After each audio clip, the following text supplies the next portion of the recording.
आगामी विधानसभा निवडणुकीसंदर्भात जयंत पाटलांचं एक मोठं वक्तव्य समोर आलेलं आहे।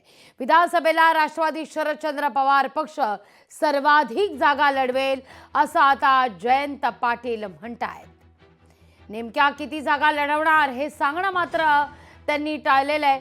आकडा सांगणार नाही कारण पुन्हा त्यावर चर्चा होईल असं जयंत पाटील म्हणतायत। जागा वाटपात राष्ट्रवादीला सर्वाधिक जागा मिळतील असं जयंत पाटलांचं म्हणणं आहे। आता मी आकडा घेतला की टीव्हीवर सुरू होईल राष्ट्रवादी एवढ्या जागा मागणार म्हणून मी आकडा घेतला। पण मोठ्या प्रमाणात आपल्याला विधानसभेच्या वेगळ्या मतदारसंघात लढत असताना आपल्याला मलाही बाहेर वेळ देण्याची गरज आहे आणि म्हणून मतदान झाल्यानंतर पाटील साहेब निवडणुकीच्या निकालाच्या आधी 2 तारखेपर्यंत ही सगळी गावं करून घेतलेली, सगळ्यांचं दर्शन घेतलेलं आहे। लोकशाही मराठी ऐका, पहा, जागरूक रहा।